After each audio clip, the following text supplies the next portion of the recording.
नमस्कार, संकल्प न्यूज में आपका स्वागत है। मैं आलोक शर्मा। आइए नजर डालते हैं आज की मुख्य खबरों पर।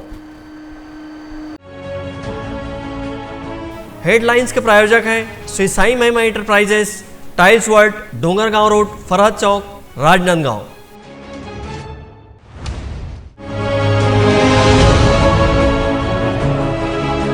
नगर निगम की सामान्य सभा रही हंगामेदार, हाथापाई की बनी स्थिति।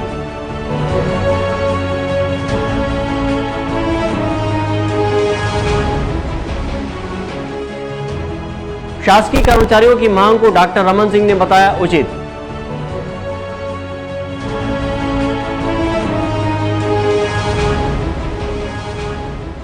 और ब्राउन शुगर के साथ आरोपी हुए गिरफ्तार। अब खबरें विस्तार से। राजनांदगांव नगर निगम की सामान्य सभा की बैठक आज 17 विषयों को लेकर आहूत की गई। बैठक में प्रश्नकाल के दौरान सत्ता पक्ष और विपक्ष के बीच जमकर बहस हुई और मामला हाथापाई तक पहुंच गया। इसके बाद सदन 15 मिनट के लिए स्थगित करना पड़ा।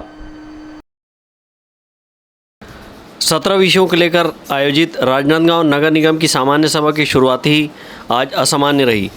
प्रश्नकाल के दौरान ही भारतीय जनता पार्टी के पार्षद गगन आइच के द्वारा कांग्रेस के खाद्य विभाग चेयरमैन संतोष पिल्ले पर टिप्पणी से सदन का माहौल खराब हो गया और मामला हाथापाई तक पहुंच गया। राजनांदगांव नगर निगम में किराए के वाहन पर लाखों रुपए खर्च करने के प्रश्न के दौरान पार्षद गगन आइच ने खाद्य विभाग के चेयरमैन संतोष पिल्ले को कहा कि पहले आप भारतीय जनता पार्टी में थे, जिस पर संतोष पिल्ले ने इसे व्यक्तिगत टिप्पणी किए जाने का मामला बताते हुए कड़ा विरोध किया। वहीं वह अपनी आसंदी से उठकर भाजपा पार्षद गगन आइच तक पहुंच गए। इस दौरान धक्का मुक्की की स्थिति निर्मित हो गई और एक वायरल वीडियो में खाद्य विभाग के चेयरमैन द्वारा भाजपा पार्षद पर मुक्के से वार करते देखा गया। इसके बाद मामला बढ़ता गया। सत्ता पक्ष के लोग भाजपा पार्षद से माफ़ी मांगने हंगामा कर रहे थे, तो वहीं विपक्ष में बैठी भाजपा पार्षद दल ने कांग्रेस चेयरमैन के व्यवहार के खिलाफ उनसे भी माफ़ी मांगने हंगामा किया। मामला बढ़ता देख नगर निगम के अध्यक्ष हरिनारायण धकेता ने 15 मिनट के लिए सदन स्थगित कर दिया।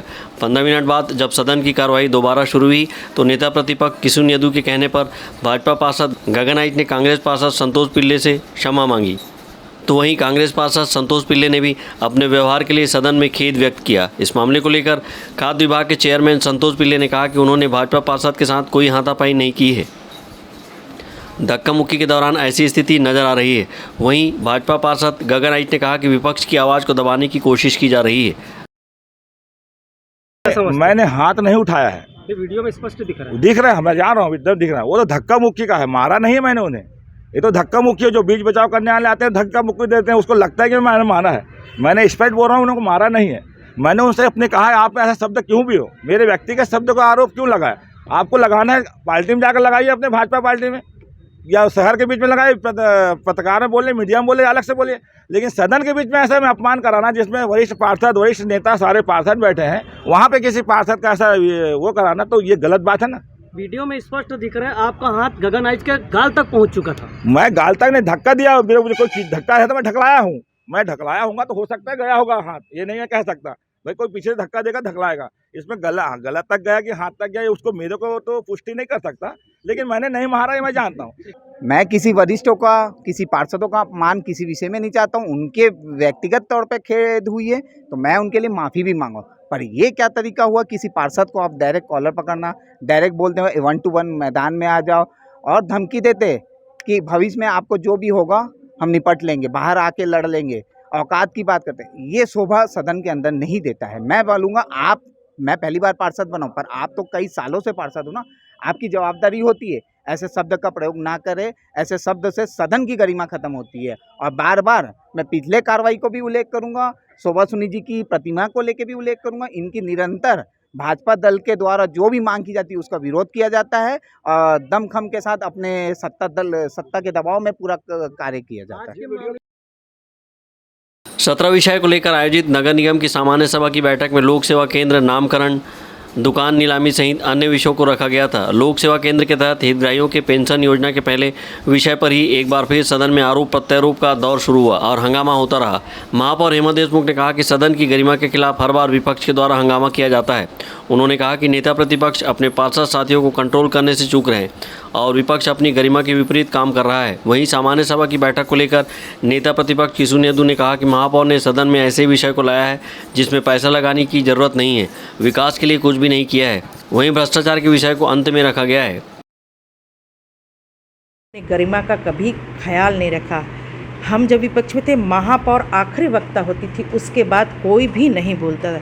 लेकिन दुर्भाग्य है, इन्हें या तो शिक्षा नहीं दी जा रही है या इनके जब मीटिंग होती है इनको सिखाया नहीं जा रहा है कि नेता प्रतिपक्ष के बाद महापौर बोलती है, महापौर के बाद एक भी किसी प्रकार की आर्ग्यूमेंट नहीं होती, सीधा उस पर जो चर्चा होती है विषय पर सर्वसम्मति से हाँ या ना की होती है। लेकिन दुर्भाग्य की बात है, इस प्रकार का भी देखने को मिल रहा है कि ये अपनी गरिमा खो रहे, कि आपा खो रहे हैं, समझ से परे हैं। या तो इनके पास विषय नहीं है, लोक सेवा केंद्र जैसे विषय को इन्होंने 1 घंटा चर्चा पे ले जाके, जो कि गरीबों के हित के मुद्दे हैं। मुझे लगता है कि इनके वरिष्ठों को आगे आना चाहिए और इनकी शिक्षा देनी चाहिए। कोई शिकवे बाहर आएगा कि ऐसी हवा में? सामान्य सभा में आपने जो विषय देखे हैं, 17 विषय, 17वां नंबर भ्रष्टाचार से जुड़ा हुआ है। और उससे पहले के जितने विषय हैं, जैसे पहला विषय पेंशन को लेकर के, बाकी नामकरण जिसमें पैसा नहीं आ रहा है या पैसा लगाने की ज़रूरत नहीं है नगर निगम को, ऐसे विषयों को महापौर जी ने सामान्य सभा में लाई हैं। हम लोग खुश हुए जब सामान्य सभा तय हुआ, ये पता चला तो हमको लगा कि कांग्रेस के यहाँ महापौर है, प्रदेश में कांग्रेस की सरकार है, तो सामान्य सभा में ऐसा कोई विषय आने वाला है जिससे राजनांदगांव शहर के विकास के नए आयाम गढ़े जाए। गढ़वो नवा राजनांदगांव, उस विषय को लेकर के कोई बड़ी राशि मुख्यमंत्री जी ने भेजी होगी नगर निगम में, ये सोच करके हम लोग बहुत उत्साहित थे। मगर दुर्भाग्य सिर्फ नामकरण, जिसमें जो है सामाजिक लोग हैं, हम सब चाहते हैं कि जो समाज से जुड़े हुए लोग हैं, देवी देवता हैं, उनके नाम से नामकरण हो। लेकिन राजनांदगांव विकास के लिए आज के बजट में एक भी पैसा नहीं, बल्कि पूर्व शासन ने जो बजट दिया था रानी सागर सौंदर्यीकरण को लेकर के, उसमें भ्रष्टाचार के मामले हम लगातार उठा रहे हैं, आप लोग उसके साक्षी हैं। उस विषय को भी महापौर कितनी गंभीर हैं या निगम प्रशासन कितना गंभीर है, आप समझ सकते हैं कि सबसे आखिरी विषय है। पैसा ला नहीं सकते, लेकिन जो पैसा पहले से स्वीकृत हुआ है उसको भी भ्रष्टाचार के उंगली उठी है, उसको सबसे आखिरी में चर्चा करना है। महापौर की नीयत समझ में आती है। राजनांदगांव नगर निगम के सामान्य सभा की बैठक में आरोप प्रत्यारोप का दौर चलता रहा और सत्ता पक्ष व विपक्ष दोनों एक दूसरे को घेरते नजर आए। इस सामान्य सभा की बैठक में शहर के विकास को लेकर कोई भी अहम मुद्दा नहीं रखा गया था। सत्ता पक्ष और विपक्ष के तकरार के बीच शहर के कई मूलभूत आवश्यकताओं पर चर्चा नहीं हो पाई। विकल्प श्रीवास्तव, अंकालू साहू और अवधेश यादव के साथ हफीज़ खान, संकल्प न्यूज़। अपनी 2 सूत्री मांगों को लेकर अनिश्चितकालीन हड़ताल कर रहे शासकीय कर्मचारियों के धरना स्थल पर आज पूर्व मुख्यमंत्री एवं राजनांदगांव के विधायक डॉक्टर रमन सिंह ने शिरकत की। इस दौरान उन्होंने कर्मचारियों को संबोधित करते हुए प्रदेश की भूपेश बघेल सरकार को आड़े हाथों लिया और कर्मचारियों की मांग को जायज बताया। कर्मचारी अधिकारी फेडरेशन के बैनर तले शासकीय कर्मचारी बीते 4 दिनों से अनिश्चितकालीन हड़ताल पर चले गए हैं, जिससे कामकाज ठप पड़ा हुआ है। अपनी 2 सूत्री मांग के तहत शासकीय कर्मचारी केंद्र सरकार के समान देय तिथि से महंगाई भत्ता और 7वें वेतनमान के अनुसार गृह भाड़ा भत्ता देने की मांग कर रहे हैं। शासकीय कर्मचारियों के इस आंदोलन के दौरान कर्मचारियों को संबोधित करने आज पूर्व मुख्यमंत्री एवं राजनांदगांव के विधायक डॉक्टर रमन सिंह ने धरना स्थल पर शिरकत की। इस दौरान पूर्व मुख्यमंत्री डॉक्टर रमन सिंह ने कहा कि 4 दिनों से कर्मचारी आंदोलन कर रहे हैं, इनकी कोई बड़ी मांग नहीं है। 34% डीए और गृह भाड़ा भत्ते की मांग शासकीय सेवक कर रहे हैं। डॉक्टर रमन सिंह ने कहा कि भारत सरकार ने 34% डीए की मंजूरी दी है, जिसे मध्य प्रदेश सरकार और यूपी सरकार ने सहर्ष स्वीकार किया है। वहीं उन्होंने कहा कि जहां जहां भाजपा की सरकार है, वहां की सरकार 34% डीए दे रही है। डॉक्टर रमन सिंह ने कहा कि बड़ा भत्ता नहीं मिलने से 340 करोड़ रुपए का मासिक नुकसान कर्मचारियों को हो रहा है। डीए की राशि में भी उन्हें नुकसान उठाना पड़ रहा है। उन्होंने प्रदेश की भूपेश बघेल सरकार पर आरोप लगाते हुए कहा कि सरकार उन्हें धमका रही है और कर्मचारियों के आंदोलन को तोड़ना चाहती है। फेडरेशन के माध्यम से 4 दिनों से कर्मचारी आंदोलनरत हैं। कोई बड़ी मांग नहीं है, 2 सूत्री मांग कर रहे हैं, ज़्यादा मांग नहीं कर रहे हैं। 34% डीए की मांग कर रहे हैं। गृह भाड़ा का जो भत्ता होता है उसके बारे में मांग कर रहे हैं। और गवर्नमेंट ऑफ इंडिया ने जिस 34% की मंजूरी दी, मध्य प्रदेश सरकार ने जिसको स्वीकार करके शिवराज जी ने 34% दिया, उत्तर प्रदेश के मुख्यमंत्री ने 34% का इनका मंजूर किया। भारतीय जनता पार्टी के शासन में जहाँ जहाँ सरकारें हैं, त्रिपुरा ने भी 34% डीए दिया। सवाल यही है कि डीए का गैप, मैं 15 साल मुख्यमंत्री रहा, कभी एक किस्त से ज़्यादा हमने बढ़ने नहीं दिया। और आज स्थिति ये है कि अकेले इनके भाड़ा भत्ता से 340 करोड़ रुपया का मासिक नुकसान कर्मचारियों को हो रहा है। डीए की राशि में भी इनका हर माह नुकसान हो रहा है। सरकार क्या ये तय कर ली है कि इसका जिस दिन से महंगाई भत्ता स्वीकार करेंगे एरियर्स की राशि देंगे, मगर सरकार खामोश है, धमकी की भाषा बोल रही है, धमका रही है, कर्मचारी आंदोलन को तोड़ना चाहती है। इसलिए आज हम लोग आए हैं भारतीय जनता पार्टी की तरफ से कर्मचारी यूनियन के इस आंदोलन के समर्थन। राजनांदगांव शहर के कलेक्ट्रेट कार्यालय के सामने अनिश्चितकालीन हड़ताल पर बैठे कर्मचारियों के धरना स्थल पर शिरकत करते हुए डॉक्टर रमन सिंह ने भी उन्हें संबोधित किया और उनकी मांग को जायज़ बताया। कर्मचारियों के आंदोलन में चले जाने से शासकीय कामकाज भी प्रभावित हो रहा है और लोग भटक रहे हैं। डॉक्टर रमन सिंह के कर्मचारियों के धरना स्थल पर पहुंचने से कर्मचारियों के आंदोलन को बल मिला है। इस दौरान डॉक्टर रमन सिंह के साथ भारतीय जनता पार्टी के वरिष्ठ नेतागण उपस्थित थे। विकल्प श्रीवास्तव और अमित चटर्जी के साथ हफीज़ खान, संकल्प न्यूज़। राजनांदगांव जिले के कनारपुरी के एक किसान रफीक खान ने भूमि विक्रय के मामले में भूमि क्रेता पुरुषोत्तम खंडेलवाल पर ठगी करने का आरोप लगाया है। किसान ने अपनी भूमि गिरवी रखने की बात की और न्याय की गुहार लगाई है। राजनांदगांव जिले के कनारपुरी के किसान रफीक खान ने प्रेस क्लब राजनांदगांव में एक प्रेस वार्ता लेकर भूमि विक्रय मामले में क्रेता पुरुषोत्तम खंडेलवाल पर ठगी का आरोप लगाया है। किसान रफीक खान ने बताया कि उनकी स्वामित्व भूमि 8 एकड़ को 28,50,000 रुपये में 2% की ब्याज दर पर क्रेता पुरुषोत्तम खंडेलवाल के पास गिरवी रखा था और आपसी समझौता पत्रक में 2 गवाह के समक्ष रजिस्ट्री कराई गई है। इसके एवज में किसान रफीक खान को 23 लाख का भुगतान प्राप्त हुआ था, लेकिन अब पुरुषोत्तम खंडेलवाल के पुत्र प्रियंक खंडेलवाल ने किसान से उक्त भूमि 1 करोड़ देकर वापस रजिस्ट्री करा लेने की बात की है। ऐसे में हताश किसान ने कोतवाली थाने में शिकायत दर्ज कराई है और न्याय की गुहार लगाई है। मैं अपना ज़मीन नहीं बेचा हूँ। जब कोई किसान ज़मीन बेचता है तो पटवारी द्वारा ज़मीन का नाप किया जाता है और उसे चौहदी निकाला जाता है। मैं तो ज़मीन एक गिरवी के तौर पे शिबू खंडेलवाल पास रखा हूँ और ज़मीन नहीं बेचा हूँ। मैंने शिबू खंडेलवाल पास गया था, मैं शिबू खंडेलवाल पास गया था और शिबू खंडेलवाल मेरा यहाँ आता था और बोलता था कि तुम्हारा ज़मीन मैं वापस कर दूँगा, ज़मीन तुम्हारा वापस करूँगा, ऐसे तरह हमेशा बोलता था। और उस समय मैं पैसा की व्यवस्था करते रहा उस समय, और शिबू खंडेलवाल मुझे ज़मीन देने के लिए तैयार हुआ। और उस समय अचानक मेरा एक्सीडेंट हो गया, इसी वजह से पैसा देने में कुछ लेट हो गया। और जब मैं तैयार हुआ तो फिर शिबू खंडेलवाल की तबीयत ख़राब हो गया, इससे वजह से पैसे देने में आगे पीछे हो गया। फिर उसके बाद मैं गया शिबू खंडेलवाल के लड़के के पास, तो शिबू खंडेलवाल लड़के ने मुझे बोला कि 1 करोड़ रुपये लाना, फिर आना मेरे पास, नहीं तो मत आना, कहकर घर से भगा दिया। उसके बाद मैं तादीर क्या चाहते हैं आप? जी क्या चाहते हैं अभी आप ये बताइए। ज़मीन वापसी लेना चाहता हूँ, मेरा ज़मीन। किसान रफीक खान ने इसकी शिकायत पुलिस अधीक्षक से भी की है और न्याय की गुहार लगाई है। किसान ने बताया कि क्रेता खंडेलवाल ने उक्त जमीन किसी सोनकर को बेच दिया है। इस पर नामांतरण के लिए किसान रफीक खान ने आपत्ति लगाई है।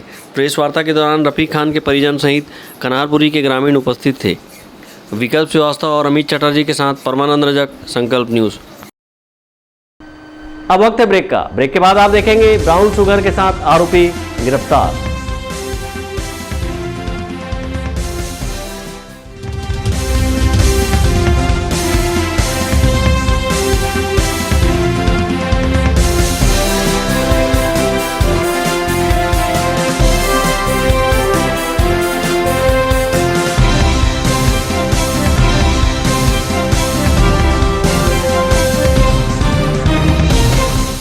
अपने घर, ऑफिस और शोरूम को दीजिए नया लुक। हमारे साथ Shri Sai Mahima enterprises tiles world, flooring, tiling और सैनिटरी वेयर का नवीनतम शोरूम, मन भावन और दिल को छू लेने वाली टाइल्स का एक्सक्लूसिव कलेक्शन, सभी ब्रांडेड कंपनियों के granite, Italian marble, designer tiles, wooden flooring के साथ ढेरों स्टाइलिश प्रोडक्ट्स, किचन सिंक और बाथरूम एक्सेसरीज की विशाल रेंज अब आपकी पहुंच में। Shri Sai Mahima enterprises tiles world and Pataka mall, Farhad Chowk, Dongargaon road, Rajnandgaon. Call 9009757412 और 9993457412।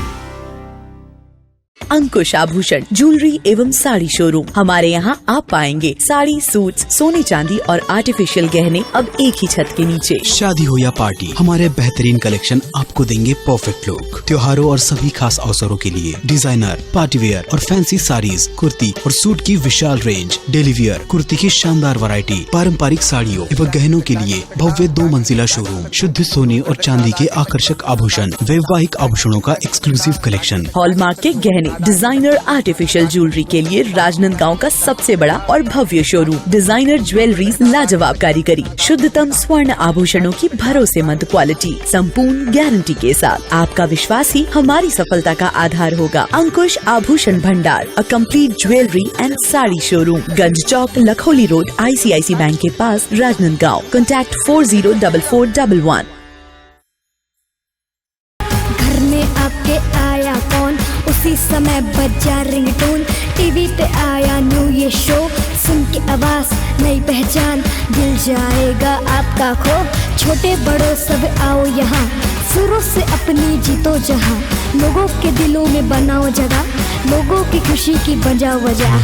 छत्तीसगढ़ है मेरी शान, छत्तीसगढ़ है मेरी जान, सुर और ताल से अपनी बनाए नई पहचान। छत्तीसगढ़ है मेरी शान, छत्तीसगढ़ है मेरी जान, सुर और ताल से अपनी बनाए नई पहचान। सीधी सीधी वॉइस स्टार, पानी सा सा सा नि सा सा सा सा, पानी सा सा सा नि सा सा सा सा, पानी सा सा सा नि सा सा सा सा, पानी सा सा सा नि सा।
देना मौका ये खिदमत का, जन्नत का दर खुल जाएगा, तेरा किया आगे आएगा, सुख दुख है क्या हल कर्मों का।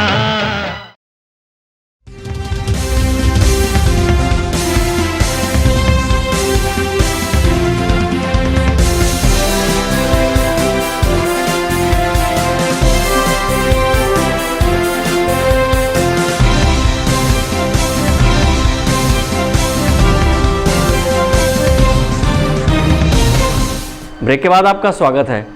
राजनांदगांव पुलिस अधीक्षक प्रफुल्ल ठाकुर के निर्देशन में चलाए जा रहे नशा उन्मूलन अभियान के तहत आज मुखबिर की सूचना पर पुलिस ने 3 ब्राउन शुगर तस्करों को गिरफ्तार किया है। चिचोला पुलिस के हत्थे चढ़े आरोपियों के पास से पुलिस को कुल 47 ग्राम ब्राउन शुगर और नकदी रकम 9,000 बरामद हुए हैं, जिसकी कुल कीमत कीमती 10,60,000 60,000 रुपये है।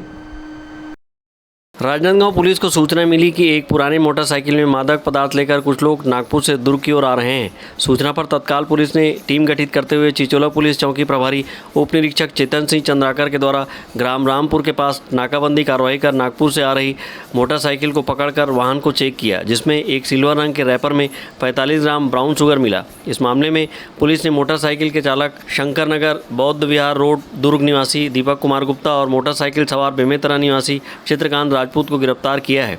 आरोपियों के द्वारा पुलिस को बताया गया कि यह ब्राउन शुगर भिलाई निवासी विवेक सोना उर्फ विवेक हट्टी का है। इसके बाद पुलिस ने विवेक सोना उर्फ विवेक हट्टी को गिरफ्तार किया है। वहीं उसके कब्जे से 2 ग्राम ब्राउन शुगर और नकदी रकम 9,000 रुपये जब्त किया है। इस मामले में राजनांदगांव पुलिस अधीक्षक प्रफुल्ल ठाकुर ने बताया कि पकड़े गए तीनों आरोपियों के खिलाफ NDPC एक्ट के तहत मामला दर्ज किया गया है।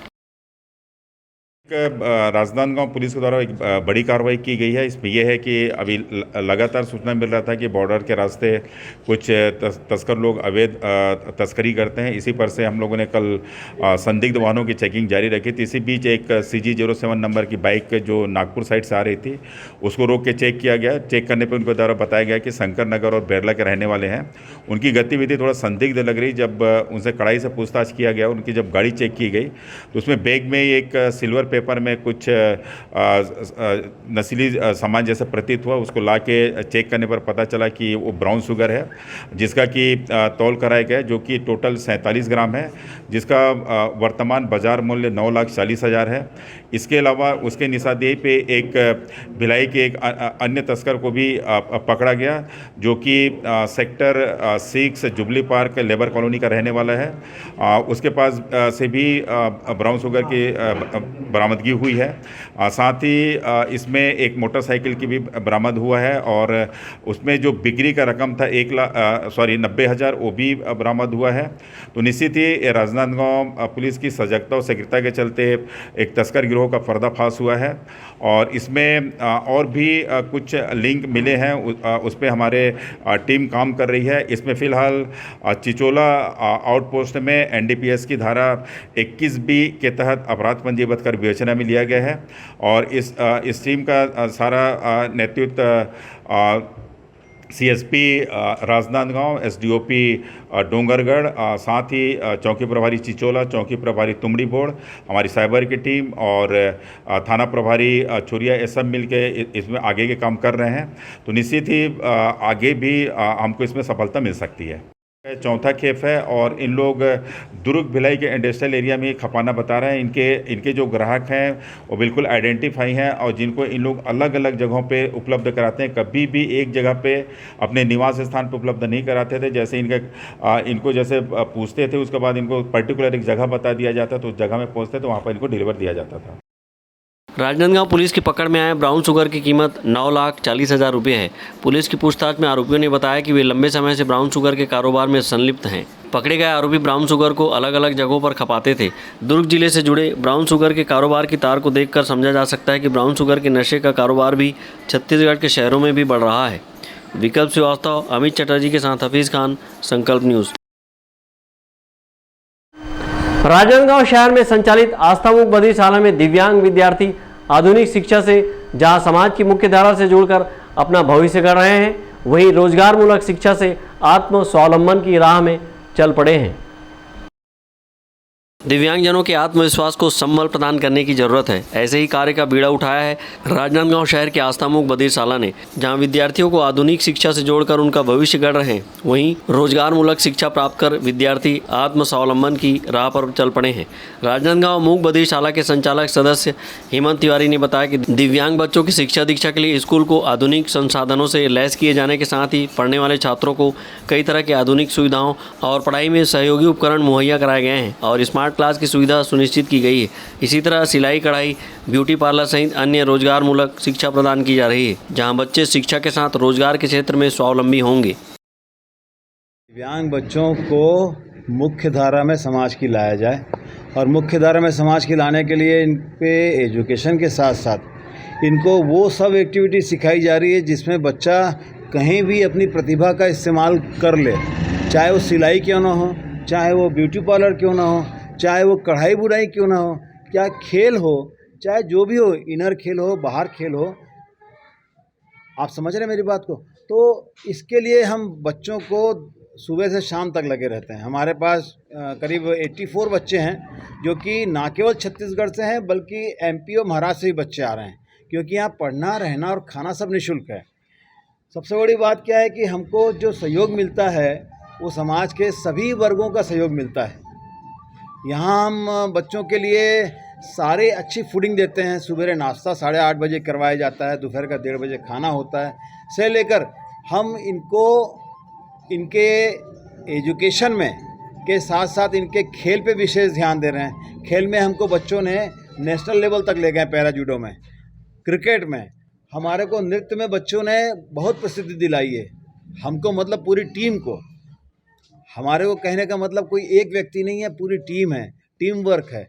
और इस टीम वर्क के लिए मैं आप लोग का भी बहुत बहुत दिल से धन्यवाद देता हूं कि आप डोंगरगढ़ जैसे सुदूर स्थान से आके, माता बमलेश्वरी के स्थान से आके इन बच्चों के लिए आप इतने मन में भाव लेके आए हैं। भगवान बमलेश्वरी मैया की जय। कि मुझे आज यहाँ पहले का मौका मिला। आज मेरा जन्मदिन है और जन्मदिन के समय मैं अचानक से यहाँ पहुँचा हूँ और यहाँ पे देखा मैं बधिर शाला, यहाँ पे बहुत अच्छी व्यवस्था है, काफ़ी अच्छी व्यवस्था है यहाँ करने। और मैं छत्तीसगढ़ प्रदेश के सभी पालकों से एवं राजनांदगांव जिले के सभी पालकों से निवेदन करता हूँ कि जिसके बच्चे बोल नहीं पाते वो अपनी ऐसी संस्था में अपने बच्चों को जरूर भेजें। यहाँ पे अच्छी पढ़ाई भी होती है, अच्छे खाने का मिलते हैं और अच्छी काफ़ी व्यवस्था है। बहुत ही अच्छा लगा मेरे को। मैं अपने आप को पुनः सौभाग्यशाली समझ रहा हूँ जो मुझे यहाँ पे आने का मौका मिला। आस्था मूक बधिर शाला बसंतपुर राजनांदगांव में 28 सालों से चैरिटेबल ट्रस्ट समिति द्वारा संचालित किया जा रहा है, जहां दिव्यांग बच्चों को निःशुल्क शिक्षा के साथ रहने खाने के उत्तम सुविधा प्रदान किया गया है। 84 बच्चों की दर्ज संख्या वाले आस्था मूक बधिर शाला में छत्तीसगढ़ के अलावा मध्य प्रदेश, महाराष्ट्र के विद्यार्थी कक्षा 1 से लेकर कक्षा 10वीं तक अध्ययनरत हैं। यहाँ के विद्यार्थी शिक्षा के साथ खेलकूद में सामान्य बच्चे की तरह सभी प्रतियोगिता में भाग लेते हैं और अपने खेल का उत्कृष्ट प्रदर्शन कर कई मेडल जीते हैं। डोंगरगढ़ से सोन कुमार सिन्हा की रिपोर्ट। आज की खबरों में बस इतना ही। हमें दीजिए इजाज़त। नमस्कार।